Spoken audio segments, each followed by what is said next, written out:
Hello दोस्तों, क्या आपके एडी के लिगामेंट में यानी टेंडो एक्किलिस में प्रॉब्लम आई है या टीए लिगामेंट टूट गया है और आपको समझ में नहीं आ रहा कि इसका इलाज कैसे होगा? यदि हाँ, तो इस वीडियो को शुरू से लेकर लास्ट तक पूरा देखिए और मैं इस वीडियो में आपको टेंडो एक्किलिस के बारे में पूरी जानकारी दूंगा। दोस्तों, टेंडो एक्किलिस हमारे एंकल का वो लिगामेंट है जो हमारे शरीर का सबसे मजबूत टेंडन होता है। सबसे मजबूत टेंडन होने की इसकी खास बात यही रहती है कि इसी की मदद से हम लोग एडी पे पूरे वजन दे के चल पाते हैं, छोटे मोटे जंप मार पाते हैं। इसका नाम टेंडो एक्किलिस महान ग्रीक योद्धा एक्किलिस के नाम पे रखा गया था दोस्तों, क्योंकि कहा जाता है, मिथ्स हैं कि एक्किलिस की जो मृत्यु हुई थी वो उसके एडी में बाण लग जाने से या तीर लग जाने से हुई थी। इसीलिए एडी के लिगामेंट को टेंडो एक्किलिस कहा जाता है। ये बहुत ही स्ट्रॉन्ग टेंडन होता है और इसकी जो पावर होती है उसी के दम पर हम लोग जंप मार पाते हैं। इसकी प्रॉब्लम ये होती है क्योंकि हमारे शरीर के सबसे दूर वाले पार्ट में पाया जाता है, तो इसकी जो ब्लड सप्लाई होती है वो बहुत हाई क्वालिटी की नहीं होती। इसलिए अगर टेंडो एक्किलिस टेंडन की इंजरी हो जाए तो वो सही होने में काफ़ी लंबा टाइम लेती है। टेंडो एक्किलिस टेंडन की जो इंजरी है दोस्तों, उसको हम दो भागों में बांट सकते हैं। एक होती है एक्यूट इंजरी और एक होती है क्रोनिक इंजरी। एक्यूट इंजरी का मतलब है कि जैसे आप चल रहे हैं और अचानक से आपको चोट लग गई और उसकी वजह से जो दिक्कत हो जाती है उसे एक्यूट इंजरी कहा जाता है।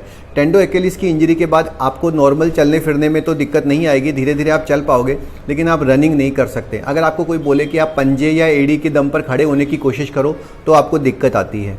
टेंडो एक्किलिस की इंजरी के लिए डॉक्टर आपको, जब आप डॉक्टर के पास दिखाने जाते हैं तो आपको अल्ट्रासाउंड या एमआरआई कराने की सलाह देते हैं और उसी के दम पर डिसाइड किया जाता है कि टेंडो एक्किलिस की जो इंजरी है वो कितनी बड़ी है, कितनी घातक है। जनरली जब आप एक्यूट कंडीशन में डॉक्टर के पास पहुंच जाते हैं तो इसको रिपेयर करना बहुत आसान होता है। इसको रिपेयर करने के लिए स्पेशल एंकर्स का सहारा लिया जाता है या फिर एथीबोन सूचर्स का सहारा लिया जाता है।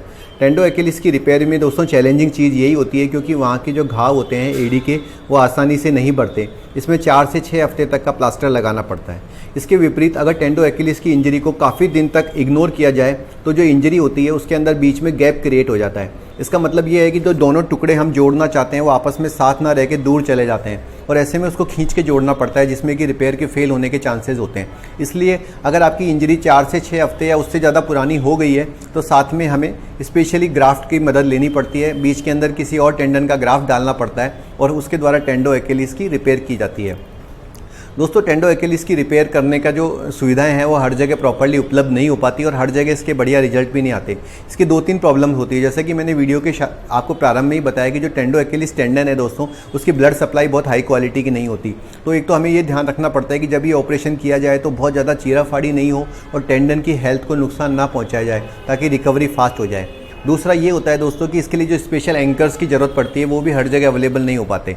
तो अगर आपको टेंडो एक्किलिस की टीयर आई है, आपके एमआरआई पे पता चल रहा है कि टेंडो एक्किलिस या टीए टेंडन आपका टीयर है, तो मैं आपको सजेशन ये दूंगा कि हाई क्वालिटी सेंटर्स पे जाके ही इसका इलाज कराया जाए ताकि आपकी रिकवरी फुल हो सके।